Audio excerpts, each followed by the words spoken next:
Today, I'm excited to be joined by my Inner Circle member, Ben Curry. Ben is the Director of Electrical Innovations, a constantly growing electrical contracting company that has now become a major player in the solar PV, solar battery storage, and EV charging. Ben has achieved incredible growth results in his business, particularly over this last 3 years, where he's now turning over more than £1.3 million. He's retaining high net profit margins, and he now employs 9 members of staff. He's also become an authority in the solar PV sector and racked up 49,600 followers on his TikTok account, where Ben shares his valuable knowledge around the renewables industry by creating professional videos and reels, where many of them now are getting 750,000 views. Sounds great, right? Well, behind the scenes, these impressive results have also come with some challenges, some obstacles, some hurdles, and some mistakes that Ben has had to overcome. So it's not been plain sailing for this electrical contractor from Derby. In this episode, I want to uncover what these growth pains are and what are these mistakes and these challenges that Ben has had to overcome through each time period within his business.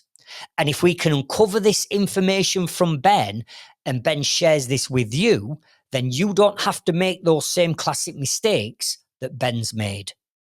At the same time, I also want to uncover the secrets to Ben's success and how we can transform his business in the way in which he's done while still retaining high net profits. So, Ben, welcome to the show. Yeah, thanks for having us, Craig. It's really good to be on here, and I really appreciate you taking the time to have me on. Oh, you're welcome. I'm glad you're on, Ben. I know we're going to get some insightful information out of you, so thank you. Okay, so Ben, before we get into all the juice and all the information that people are going to want to know from you, let's just start off by you telling us a little bit about your background, a little bit about how you got into the trade. So how would you like to start? Yeah, so I was an apprentice straight from school. So basically left school. I said to my careers officer that I really wanted to repair TVs because there was a family we knew, they owned a TV repair shop. So I thought that'd be a great career to go into. And the careers officer told me to be an electrician, which I've not repaired a TV in the 26 years I've been doing it. Fitted loads, but never done any repairs. From there, I did the typical apprenticeship. I was lucky to have a very good apprenticeship. We did a wide variety of work for a really great local company. And I think that set some of the foundations of where I wanted to end up myself with my own company. And then between, the ages of 20 and I think 23, subcontracting in various companies. And eventually I ended up working a couple of large solar companies after the big recession, and had a few years working for them until I had my kids, basically, and got fed up with all the traveling, fed up with working for other people, and decided to set up on my own as Electrical Innovations and start taking staff on. Brilliant. So what year was this then, Ben? Just give us an idea of timescales. Yeah, so it was 2014 when we had Lily in the summer, and I'd done by then. Like, I'd got fed up with the travelling, and I think they sent me to Carlisle one day and Norwich the next, and said it's my fault for not wanting to stay over. So I've got so much driving to do. So that was enough for me. So it was October 2014 when we first registered the business.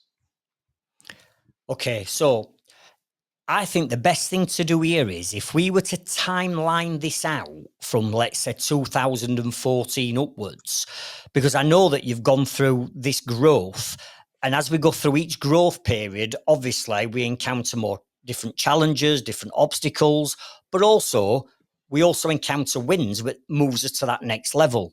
So are you all right if we sort of like break this down into a timeline from that point on to where you are today, and then you just unleash everything on us? Is that all right with you? Yeah, it sounds great. I think it'll work well because we get people who are like one-man bands coming to ask me for advice. And then I speak to people who are large companies ahead of me. So we've been through some of that journey. So it might give some people ideas of where we were at each stage. Yeah. Well, I'll tell you what then, if you want to kick off by sort of like giving us the timeline period and the stage, and then just start by telling us, I suppose, what it is you were doing, product, service-wise, what were you offering during that period? So what were the dates for this first period? Yeah, so I think a good place to start is probably kind of pre-pandemic, because that was kind of 2014 up to 2020. So it's a long period, but it was a period where I felt like we just span our wheels a lot. I had a decent enough kind of lifestyle business in that I was paying my own wage, but not really earning any good money. We had a lot of problems with finding good staff, and we went up and down quite a lot. The sort of works we was doing, we started out with council upgrades, kitchens, bathrooms, things like that.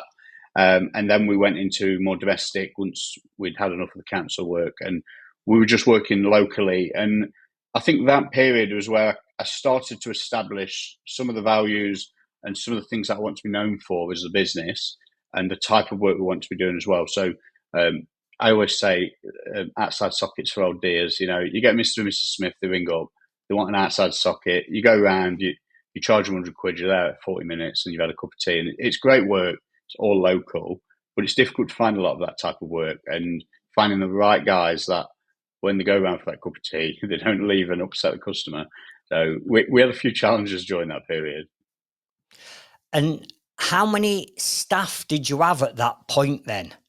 Just you? Yeah, so yes and no. So when I first made the jump, I took a council contract on that I would needed to have had staff. So I took a labourer on. And then over a few years, we took him on as an electrician's mate. And then we took his brother on actually as a mate as well.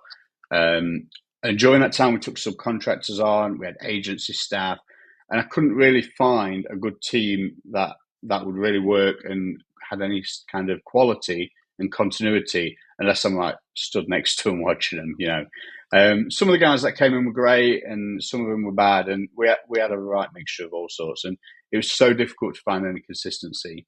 I think at one time we had 8 or 9 on, and then the next thing we're down to 1 or 2, and it was really up and down during that period. And same with the workload, bringing the work in as well. It was difficult. Yeah, I mean, you've just touched on one of the challenges there, aren't you, of any growing businesses, which is finding the right team, because without the team, how can we scale?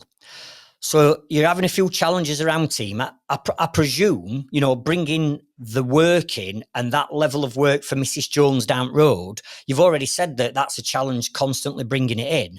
So what were some other challenges you were facing during that period? So when we were doing the subcontracting, it was fairly easy because you'd turn up on a Monday, you'd have your week planned out by the person you're contracting to. And I would have 2 or 3 teams out, and I would just be chasing around after them, solving problems. And we had some really good periods during that time. We earned a lot of money. We had a lot of guys doing a lot of work. But at the same time, it was bad work, and every day was a stress and a problem. And social housing, sometimes it's some of the worst work out there.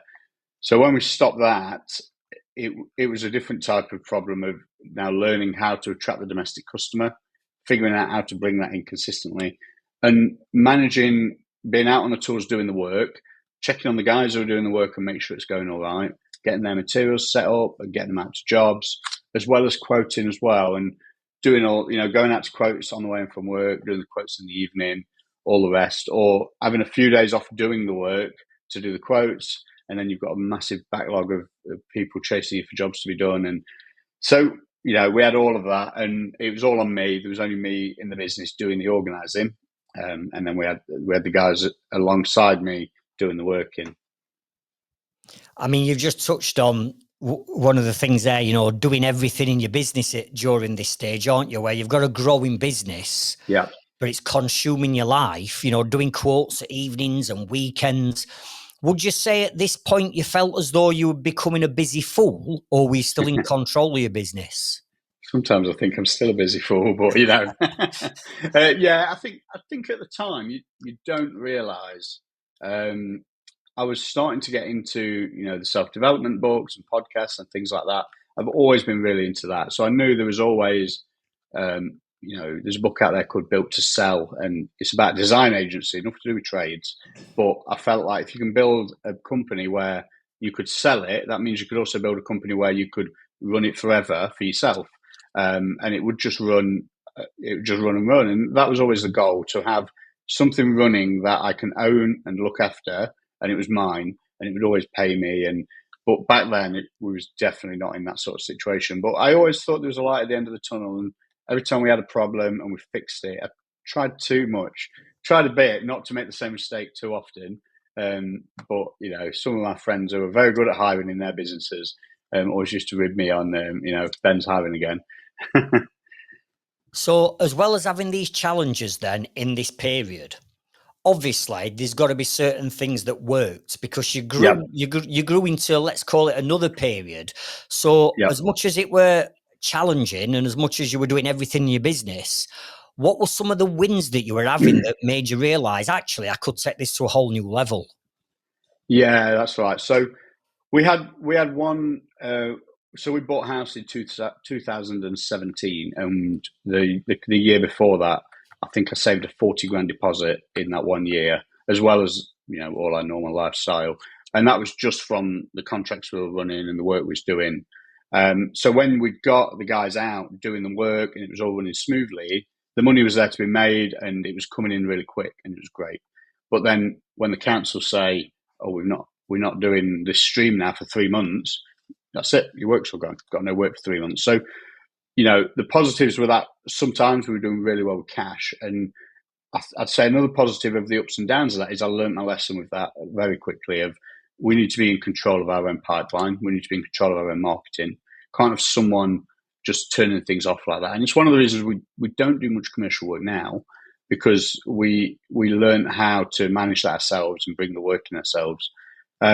Another thing I learned from that period was the team's so important. Like, getting the right team around you, when you've got them all working and firing on all cylinders, it's just fantastic.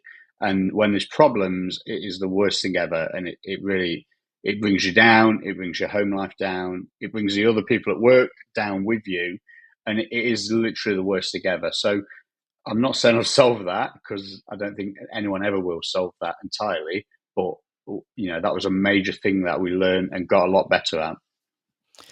Excellent. So now you're starting to learn that team is important to your growth. Mm-hmm. Now, you mentioned that you'd saved up 40 grand and you were doing okay money wise. What were the turnover and what were the profits that you were making during this pre-pandemic period then? So this was the thing, it was always very up and down. And in that last year before going to the pandemic, we'd gone from having 6 staff and doing, quite a lot of profit in the years, to then we only did we did 180 grand turnover in the year before the pandemic, which, if it's just you and an apprentice, it sounds quite good. But when you've got a couple of staff and a couple of vans and that, it's not that great. We did 31 grand net in that year, which I could get a job at British Gas doing that. It's a nice number. You got your director's salary to go on top of that as well. So it is a decent number, but at the same time, it's not anything that you can't get by just, taking a job somewhere, basically. So you've got to question if it's actually worth it. But then everything changed, didn't it? Because we had the big stop in 2020, and that was kind of it's a blessing in disguise for some people, and obviously absolutely devastating for millions of people. But we obviously came out of it very well over the next few years. Okay, so you've got this growing team. You're turning over 180 grand. You've made 31 grand net profit, right? Which is okay, but like you said, you could have probably earned more money subcontracting with somebody else, Yeah, and not had all the hassle of running a business. yeah. So transition us over then in this timeline to sort of like 2020, where you're at now, to 2021. What happened during that period?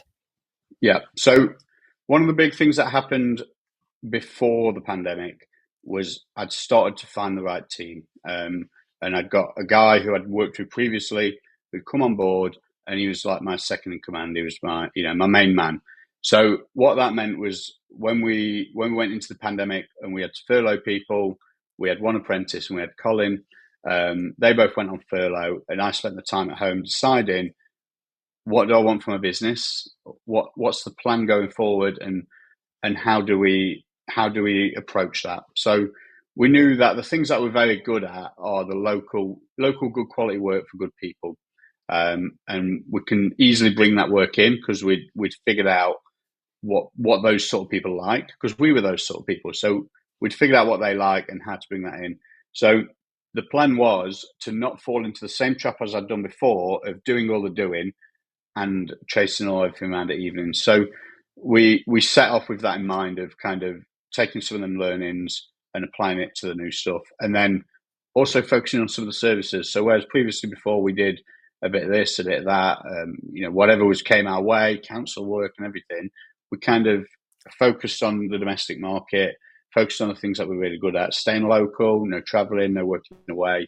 And then when you start focusing on those things, which we did in 20 to 21, you find that it makes it easier to put that out into your messaging, which brings the work in, which makes it easier to hire because you've got lots of work, which makes it easier to hire people who meet your messaging. And so in 2020, we went from 3 staff to 9 staff in 9 months. Wow. And so we had a big boom in that period. Yeah, I mean, three staff to 9 staff is a big jump for any business.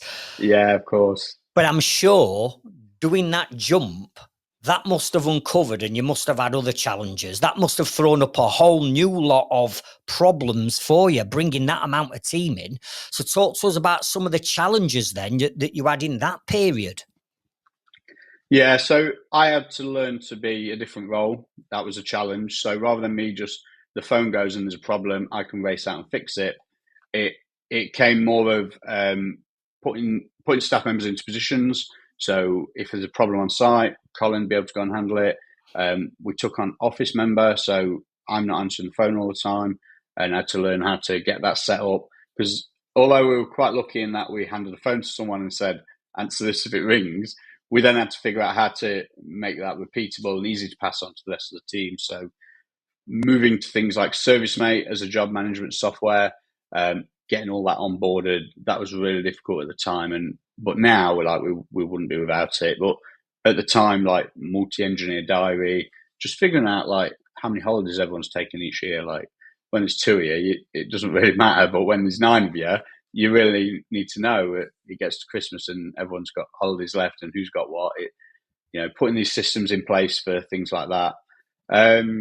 Just learning how that if you've got 3 people and you've got a week's work booked in or 2 weeks' work booked in, then that's fine because you can always make some phone calls, fill some gaps. But if you've got 9 people and you've got a bit of a downtime for the whole team, there's a lot of gaps to fill. So picking and choosing the work for the right lads, picking and choosing the work that would suit us as a business. And we took advantage of that where we're good, but there's a lot of challenges with taking some work on to suit the growing team, and maybe it wasn't the right work, but at the same time, it allowed us to grow that team because that was the goal. It was a time of growth where I knew I wanted to be off the tools, and to get off the tools, you need that bigger team. So, it was trying to balance all that was tough. Yeah, I mean, I can imagine it being tough at that point because what you're into now is, you've just mentioned systems. Systems is an absolute must, isn't it? If you're building your team's got to work to systems, whether that's the team that are on site doing the fitting or whether it be an internal team.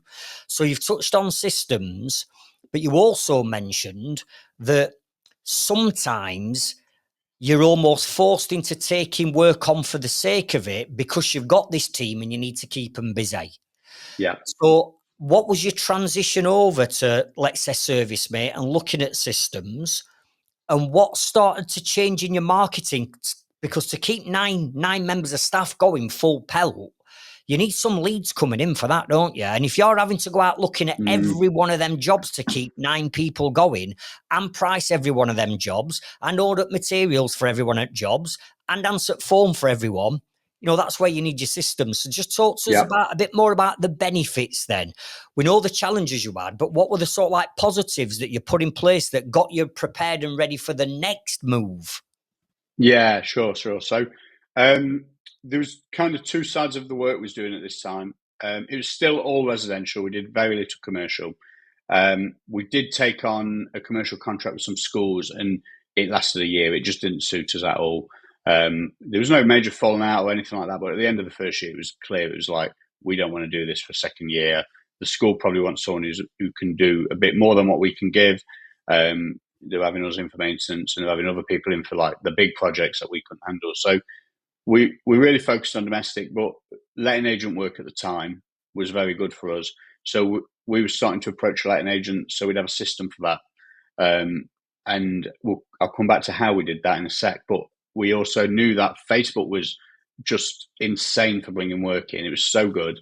And if you're like, we had 5 vans doing Facebook work, it's crazy. And then people are out there saying they're not really sure how to bring the work in, and just Facebook's amazing for it. And so all of these things, we're like, right, what do we need to do to get a letting agent on board? What do we need to do to get a Facebook customer on board? And it's like, we need to do these few things, but we need to do them every day or every week. So it became the fact that, well, I can't do that. I can't wake up every morning, do a load of social posts, ring 4 letting agents, and then reply to all messages. So we had to have someone doing that. My wife took that on. She started working for us a few days a week, part-time. So she would schedule posts to go out every day. We had a spreadsheet of all the letting agents in the area. So we was emailing letting agents, asking them if they needed help with their electrical testing, because at the time there was a really big boom in that. So we was constantly chasing letting agents for work. We was constantly posting, not just posting on Facebook for ourselves, like, you put your post out on your group and away it goes. We were joining the local groups as well. And we started off with the local one, and we're living in a decent area. So the people in the groups are people like us who are, they've got a little bit more money to spend on a tradesman, and they pay for the quality. So we were posting into the groups whenever they let us. Sometimes they say no business posts. Sometimes they say this group posts on a Thursday, this group posts on a Wednesday. So we had a spreadsheet for that as well, which days we can post. But the other thing we was always in the group. So if someone looked for an electrician, because it's easy, because someone wants an electrician, you reply, I'm an electrician. But also if someone wants a plumber, you're there recommending your mate who's a plumber, but you're the electrician, and they're seeing your name, and you're recommending the plumber or the decorator, and you're building that local network. Someone's asking for directions, you're in there replying. So you're being how do I put it, being present in the community, and you really get your name out there. And doing that consistently, particularly in our really local groups, less so with the posting and replying in wider groups, but posting all the groups in the area every week, posting on our Facebook page for ourselves every day, doing the same posts to LinkedIn, Twitter, Instagram, just sending it out to all of them, and just doing it all the time, and getting the lads on site to take photos, get them photos posted out. It's a constant cycle, and that alone brought in the work. Like, there's no paid ads, there's no contracts, there's no chasing commercial work or anything like that. It was just 2 or 3 letting agents that we worked for, and social media posts, and that was that, and word of mouth, which is social media now. Do you know what? It just makes me smile, because you know how much business we win from social media. We teach this in a circle, don't we? But the fact that back in 2021, you'd already sussed this out. What makes me laugh is, well, no, it don't make me laugh, because it's not funny. But the amount of tradespeople that say to me, Craig, Facebook does not generate my leads. Social media does not generate my leads. Yeah. Or it might generate my leads, but they all seem to be time wasters and tire kickers, and they want things done for free. And what I keep saying to them is, no, it does work. You've just got the wrong strategy. Yeah. They've got the wrong strategy. You would obviously clearly got this. and you started to build your team, put the systems in place to help you run the business. And because the systems are now starting to be put in place, you're now pouring more leads into your business, and the business can cope with the leads because the systems are in place. Yep, exactly. So, Ben, in terms of numbers, then, what turnover and what profit margins have we now moved to? Because we've gone from year before doing 180 grand and a 31 grand net profit. So what have we now transitioned over to? Yeah, so it was a funny year that year because our year ends are October to October. So we'd gone from no work for all of half of 2020 to then taking on so many staff over the like 2 periods of the year. So in 20 to 21, our turnover went up to 400 grand. But the net went down, which sounds crazy, but we're spending money. We spend a lot of money growing the team. Every electrician needs a van, a test kit, a load of uniform, all of that. So you start thinking, is it worth it? But I was fine with it because I knew where the money was going. Like I knew that there's a goal at the end. I'm spending a lot of money to bring the team up, and a lot on training, taking new staff on, and all the rest. So I knew that as long as we keep doing what we're doing, I'm still taking the salary from the business. That's fine. So is my wife. Yes, the business might not be making a lot of money, but it's fine to go like that until eventually we need to hit that boom. As long as we hit it quick enough, it's fine. And that was the plan. But it does make you wonder at the end of the year, and you're like, where's all the money gone? Well, I can imagine you get to a point, don't you, Yeah, where you've looked at it and 180 grand and you've made 31 grand profit and continue to pay yeah, yourself. Now you're up to 400 grand, touching 500,000, but you've yeah, yeah, only made 19 grand net profit. But it's like yeah, you said, you invested a lot of time and money into the team, into the systems, into vehicles, into marketing. All that lot were money that went in yeah, ready for the next push, right? yeah, yeah. So if we So, talk about the following year then, which would be yeah, 2021, 2022, yeah. yeah. So what you transitioned over to now? Because your team's building, your marketing's getting there, your systems are in place. All right, you're not making as much profit because you've reinvested it. So where were you at coming into 2021 to 2022? Yeah, so at this point, I think we still had 9 staff. We kind of, a good friend of mine is a doctor down south, and he's got like 7 or 8 surgeries. And I always said to him, how do you manage that many staff? And he always says, you boom and then you settle, and then you boom and then you settle. And I think that this next year was kind of our settling year of we're trying to, get the staff trained up, make sure everyone's firing on all cylinders, make sure everything's kitted out and we're good to go. And this is the year where I felt I had a lot more time for me. I took a lot more time out of the business. I was fully off the tools at this point, so that was then learning the new type of like what my day looks like each day of not being out there doing and bringing the work in for the guys. So in 21, we're still doing the back end of the ICRs and a lot of electrical testing.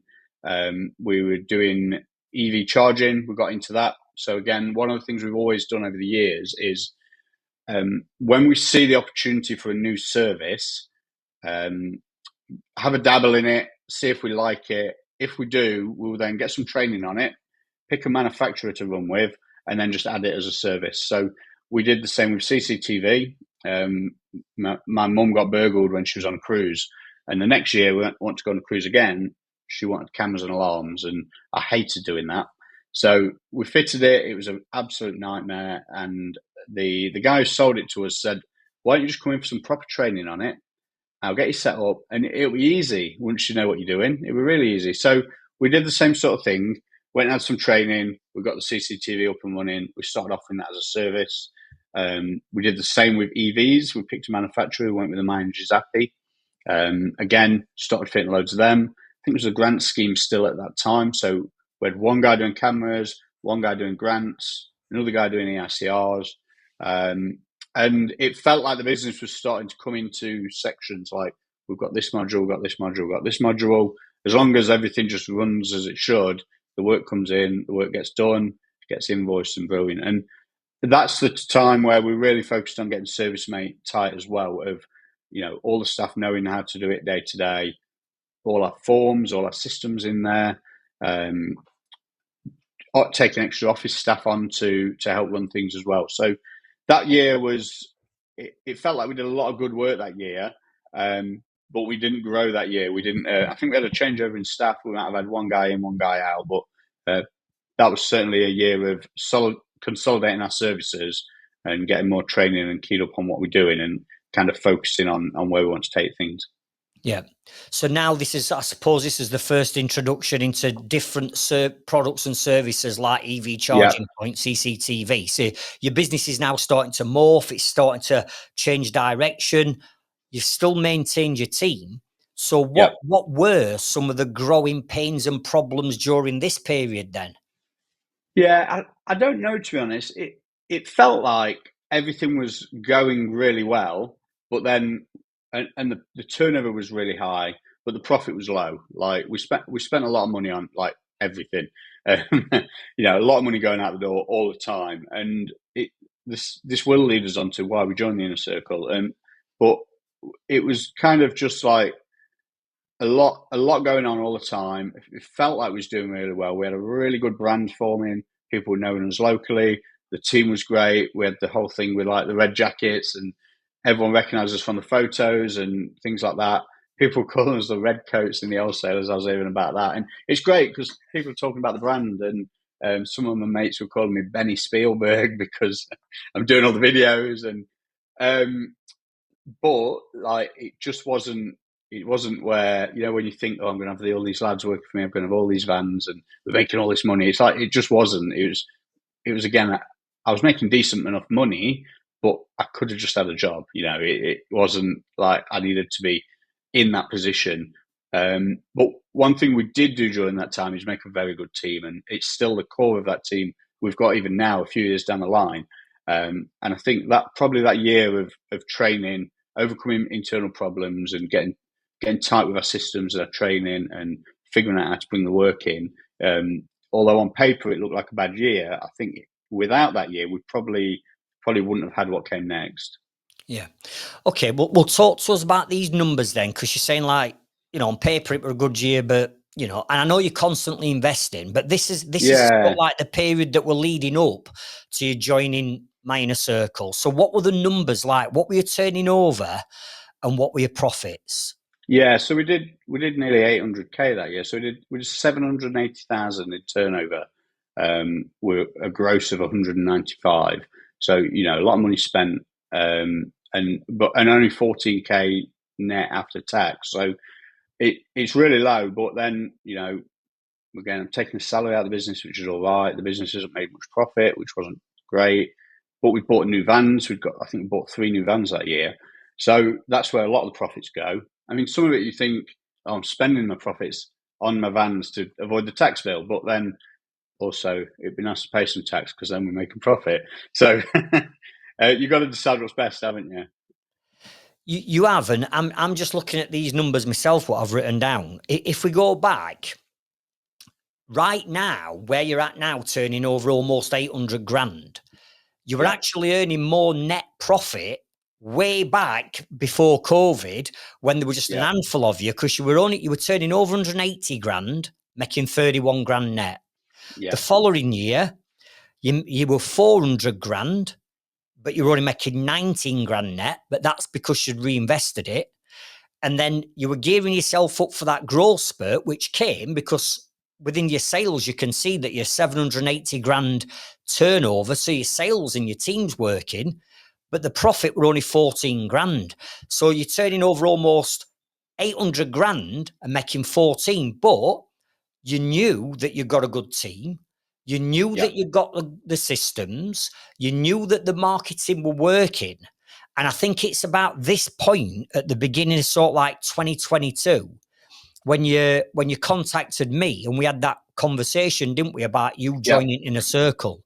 So what was it that led you to contacting me and and ultimately joining in a circle? Because you were doing well. You were doing well at Yeah, that point. I think I, I was. I, I don't think you'll mind me saying, but I was really reluctant that I would get on the course and find that it wasn't for me. And we spoke about this before I signed up, and you left it in my court at the end of the day. You said, "Look, Ben, I know that it will help you. I can't tell you much more than that." But at the time, I felt like there was something I was missing, and I didn't know what it was. And I thought if I get some help, it might open my eyes to something I'd not considered. Um, so that's why at the time I was like, what can I do to kind of notch this up a bit? I've already over my career I've made a habit of speaking to other people in my situation. I was out with a guy yesterday, and at the time I think I'd gone to another contractor in Derby, and he was using Action Coach, and I'd already been to Action Coach, and I just didn't like it. I didn't like the setup. I didn't like how they did things. Didn't like it was a franchise and all of this. And so I'd been looking around, and I'd come across yourself that I'd never. I think I'd heard of Elite before, and then I found you're moving over to the inner circle and all that sort of thing, and the way you do set up now. And I thought, that could really work for me, but I was a bit concerned.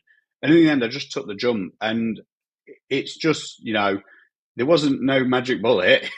It was just working on it every day, having a plan and working towards it. And that year was like our biggest boom. The services changed, the marketing was mostly the same. We did a lot of what we was already doing. The team, some tweaks. There was no magic bullet to like do this, Ben. You'll fix everything. But it was a tweak here, it was a tweak there. It was listening to what you're saying, listening to what the guys in the group were saying and doing, and all of that together that year. It just it was fantastic. Yeah. And you had got a good foundation to start off with, so it didn't need a lot of tweaking, really, did it? It just Mm, needed certain things, certain pieces of jigsaw that were either one in wrong place or two missing. yeah. So Ben, just talk us through on that inner circle and over that 12-month. What do you think were some of the things that you did implement that did make that final bit of difference? Because we're going to come on to your turnover now and where you're at now. You just said it went skyrocketed. So what were Yeah. some of them missing pieces of that jigsaw that you did put in place from the inner circle? So it's funny because you sit us all down at the start and you're like, do your, rate your business. And in my head, all the things that I was really good at, I scored really low. And all the stuff that I thought I was bad at and needed help with, I scored really high. So it was a bit of a like, oh, okay, that's interesting at the start. So, like I thought the finance side I was bad at because money's coming in, money's flying out. It's just like all the time, constantly. But I'd got a lot of the systems in place. So I'd got the finance software. I'd got a decent accountant who's doing regular accountancy meetings and all of that. And so that just needed a bit of tweaking of how we look at things and a bit of forward planning on the cash flow. Um, Things like the website. We've got a decent website. I mean, as it was, we've spent a lot on changing the website since then. But again, just a bit more closer look at is it actually good or can we do a bit more and should we do a bit more and is that where we should spend the time? And I think over the year, the biggest thing I got from it was having the full day every month to sit down, think about the topic of the month, and focus on that and how I can improve that for me. And it doesn't matter if we're at 99% on that or if we're at 1%. And it's like if I can squeeze that 1% at the top here, or if I can add 10 at the bottom, over the end of the year, because I've had a focus, I've had accountability, I've had some help with it, and I've had people to speak to about it, it just really, really helped us along the way. I think the big ones was team. I think we've got a decent team in place. I think I'm just not a very strong manager on you know, I'm not the sort to wave my arms and stamp my feet. I'm the sort to go home and moan to the wife about it. You know what I mean? Yeah, yeah. So I think I've got a lot better at that over the year. I think that was a big one. Kind of like the right people in the right roles and holding them accountable when they're not doing it properly. Um, we've actually shuffled staff quite a bit since the inner circle, so that was off the back of that. Yeah, so it was just there was no major like one module which was massively changing for me, but it was the year of it, kind of the focus and the accountability. Yeah. And we got to end of that year, didn't we? And when we evaluated your growth on Inner Circle from day one to 12 months later, your growth within the Inner Circle and your business overall had increased by 138% Yeah, over that period of time, which again is huge. Now, it was yeah, on yeah, the Inner Circle where the big transition started to happen for you, because I think yeah, this is where you really got serious about moving into renewables and solar. You'd already been doing EV charging points for a good yeah, few yeah, years. So talk to us about that transitional shift from being that electrical contractor, working yeah. for letting agents, doing a bit of EV, doing a bit of this and that.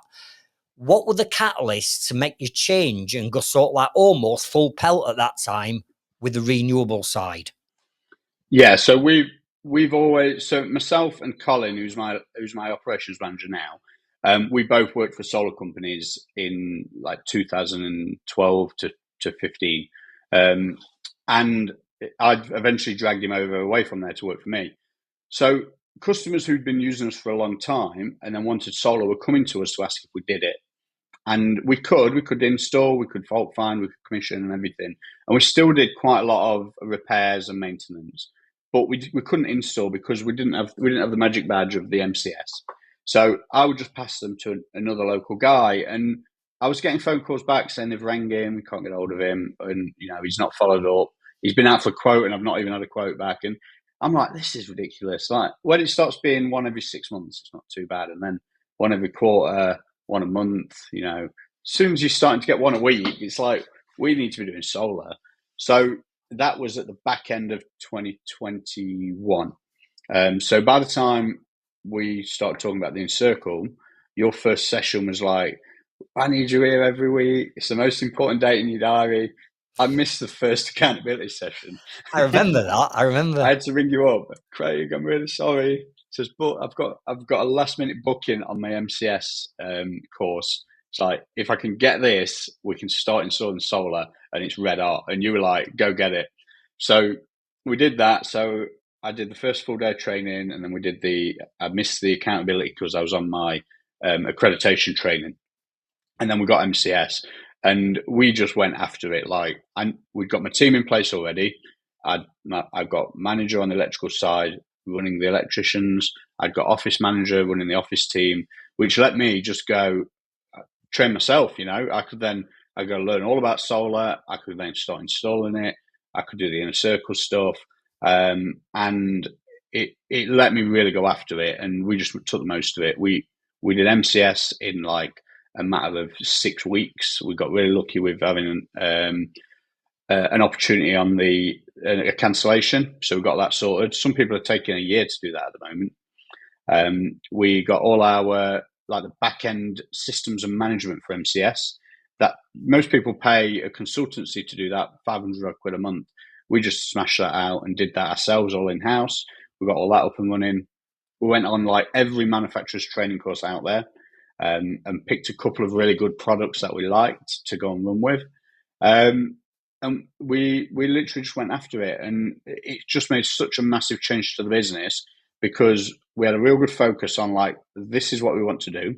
We sacked off all the letting agent work because it wasn't paying, and we did domestic electrics, private for private customers with no commercial, with no contracts and any of that. We've got one builder we work for, who's my brother. Everything else is private. And then we had one team doing solar, and they were doing like 2 or 3 installs a week, and it worked really well. And the focus and the streamlining, it just ticked, and off it went. Yeah. Okay. So now you've identified that solar's the place to be, and let's face it, we know from the numbers that there's more profit in Yeah, fitting solar PV panels than working for a letting agent, right? yeah, So talk to us about the marketing side of the renewables then, because you've absolutely smashed this. I mean, you were yeah. already sort of like doing your videos, and in fairness, you were good at marketing before you even joined Inner Circle. You were doing good with that. But then you started getting more and more into the video, and then TikTok came on scene. Yeah. So just talk to us about TikTok, because, you know, if anyone were to go and look at your TikTok channel and have a look at what you're doing, the knowledge that you share and the quality of the production of your videos on TikTok is just unbelievable. And the fact that you're almost a stone's throw away from 50,000 followers, you're getting 500,000, 750,000 views on some of your videos. So talk to us about how that marketing works and how you transitioned into TikTok. So we were already posting to TikTok.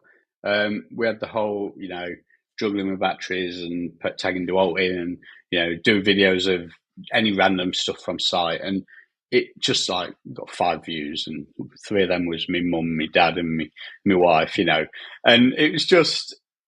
I remember waking up one morning and opening TikTok and looking at my phone, and I'm like, why is it broke? What's going on? And we'd had 600 comments on a video, and I posted it the Friday night, and it was like 10 o'clock Saturday morning, and we'd had 600 comments, and it was like an 18-second video. Charge your EV from your PV, and it was just plugging the Zappy in, charging the car, showing the battery system, and like a quick look around the solar. And then that was it. I was like, blooming heck, this needs to go. So we just posted every day, video. And because at the time I was still, I'd gone back on the tools because I was training. So I was going out to all the jobs with the lads and helping with the installs until the team was up to scratch. So every single job I was on site to do the commissioning. So I was able to do a video, and it was nothing more than get my phone out, face to camera, saying, this is another system we're doing today. You can see it in the background. We've got the formula. Logo hat, red jacket, solar panels in the background, van in the background. So like everything looked the same on every one, and then you'd walk around the system, 10 panels, 2 batteries, an inverter. It's just like you're telling the customer at the end of the job, this is what I've done. But you video it, you post it up. A couple of apps to put captions on. You say it's good video production, but it's all on an iPhone. It's all dead basic. And it just got really good. And then customers were coming to us through TikTok. So we did £1 million in TikTok sales directly from TikTok in the space of like a year and a half, and it was just incredible. And it's all through showing people that you can do the job well, and you're not just going to come around and wreck the house. That's all they want to know. Everyone knows solar's going to work. Martin Lewis was on the telly every night telling about energy bills. Everyone wants solar. And we're there saying, look, we do it and we're really good at it. And it's fantastic. Yeah. And again, going back to what I was saying about social media earlier, about people saying, oh, Facebook doesn't work. Obviously, TikTok's one of them platforms that when it first came out, it's got all kids dancing and doing all silly dancing. Yeah. But obviously, as we know, through pandemic, TikTok's platform changed because more and more businesses got on there. You got in there bang at the right time, didn't you? Because let's face it now, renewables, solar PV and MCS, you're right, there's like 6, 8, 9 month waiting because every Sparky on planet almost is jumping on bandwagon. Yeah. So you got in there at the right time with the solar, and you also got in there with the right time of TikTok. And I keep saying to people, get on TikTok if you're a business. And you know what I'm like with video marketing? I'm constantly on your backs, aren't I? Get them videos out. Yeah. And it's worked. And £1 million worth of sales from TikTok. I don't know any other electrical contractor or renewable energy company that's done £1 million worth of sales from TikTok without paying for a single ad. Yeah, exactly. So, and it was just, I get that it was a time and a place, and we were in the position to take advantage of it. But if we hadn't had 2 years of learning Facebook and 2 years of getting a team together, especially a team that when I turn up on work on a Monday morning and say, right, we're all fitting solar now, and they'll just be like, yeah, okay. Like, a lot of companies will be like, we're doing what? Whereas my guys, we'd gotten with the mentality of like, if we come in with a good idea, we're all just going to go at it and it'll be fine. And so we had that background and we got it in place. And when the opportunity came, if I was still out on the tools doing jobs and quoting, and if I was answering the phones every day, I wouldn't have been able to do it. The amount of people who've asked me, how did you get your MCS? I did this, this, and this. Like, right, okay, well, I'm on a rewire for 2 weeks and then I might have a look at it. It's like, you've got to free your own time up enough that you can do those things when they approach. And we're going through this now. Like solar's really slowed down over the last year, and we're looking at other opportunities. And I went to see a heat pump contractor yesterday, because it might be that in the future we hire into that. I don't think I'll train into it, but we'll definitely be training into aircon because we can already do most of it because we're electricians. So air conditioning, another skill we can add. It's hot, like it's red hot now. Everyone wants aircon. So not just looking for them opportunities, but having the ability to take advantage of them when they arise is really important. Yeah, absolutely.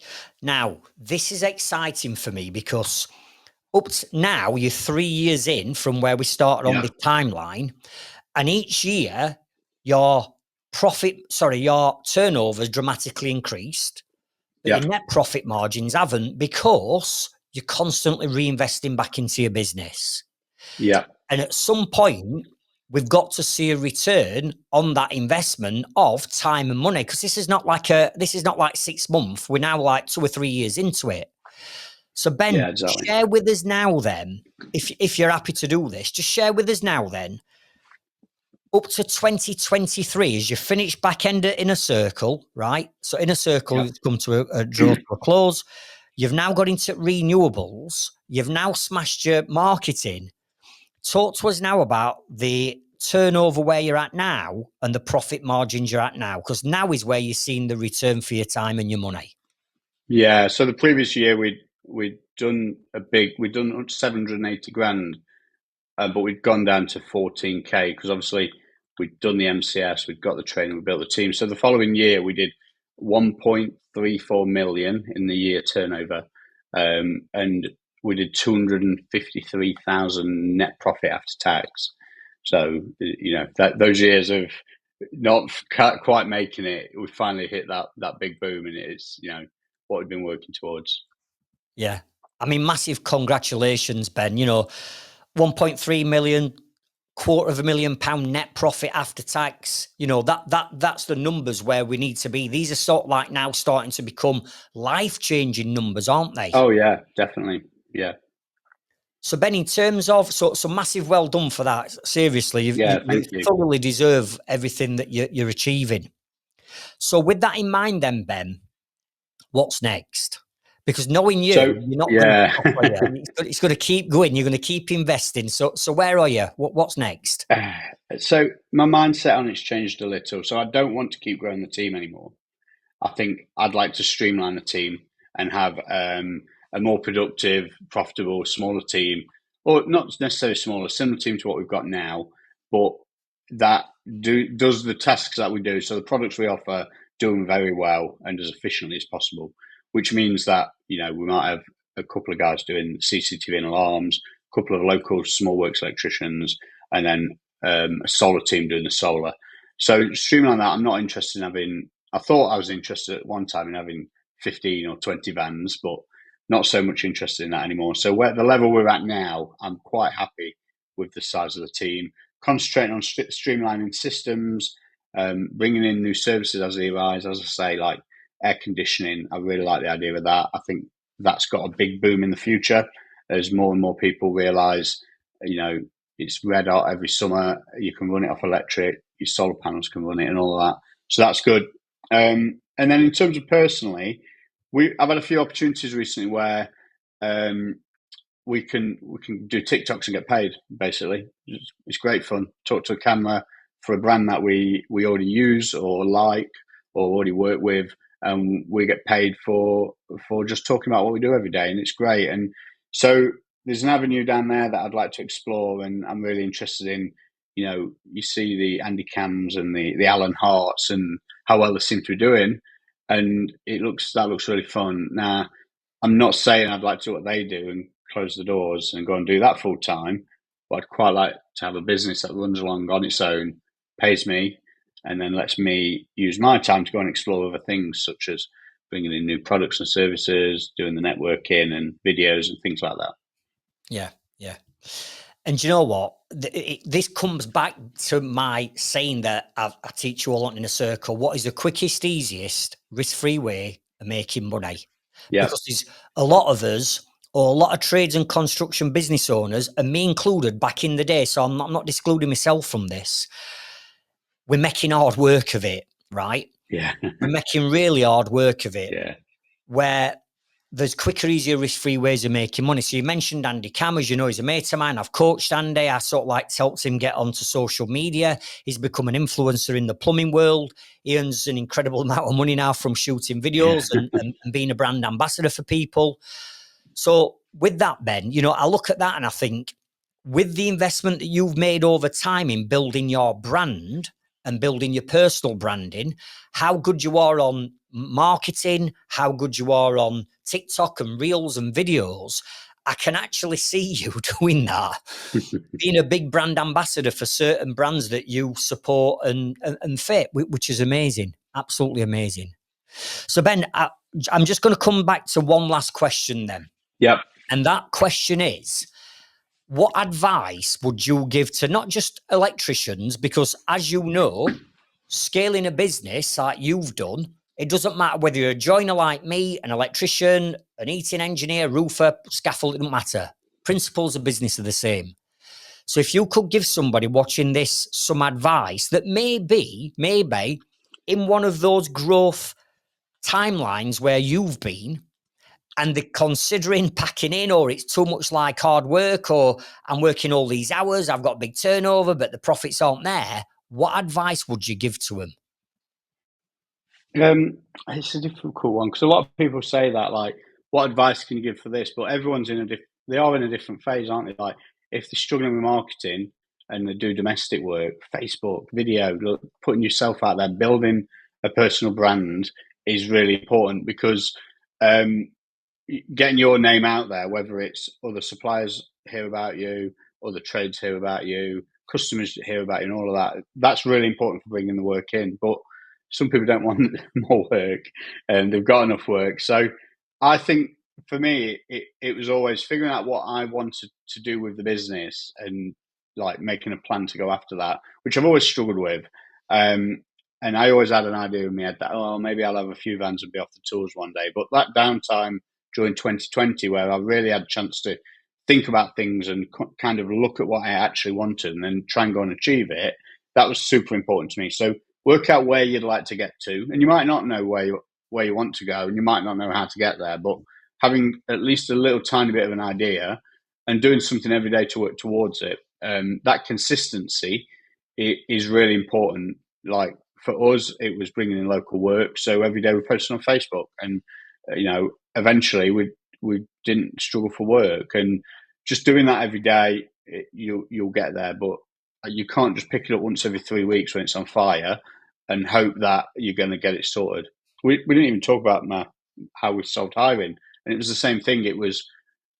I was moaning about hiring, and I sat down and I'm like, what am I actually struggling with, and what time am I spending on it? And it was like I was making a couple of phone calls and a couple of text messages or emails once every 3 months, and I'm moaning that I can't hire. So instead, I did something every day. And it was like, today I might text everyone in my phone that I know to see if they know anyone. The next day I might go around the wholesalers and do whatever.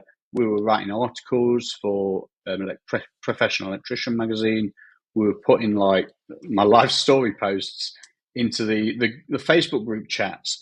And we were hiring from people who were seeing this stuff we was doing, or people who found us through Indeed and then looked into us and saw all this stuff. So, telling the story about the business meant that not only does it bring customers in, it also brought staff in. But I didn't do that before. I was just posting on Indeed and moaning about getting no adverts. So think about what you need to be doing, even if it's the wrong thing. Just have a think about it and make a plan to do something about it consistently. And that'd be my best advice. Yeah. And great advice. Great advice. Okay, Ben. So I'm going to leave all of your details in the show notes and description of this episode in case people want to reach out to you. But what's the best way of being able to contact you? Yeah, no, the absolute best is WhatsApp. So my mobile number is 07909 833 076. If you just send me a WhatsApp message, that's the best. Like social DMs, I don't pick them up, so I'll check in once a week on them. But WhatsApp's the best. Amazing. Okay. Well, listen, Ben, thank you so much for jumping on and sharing all this with us, all this Yeah, valuable no problem. knowledge.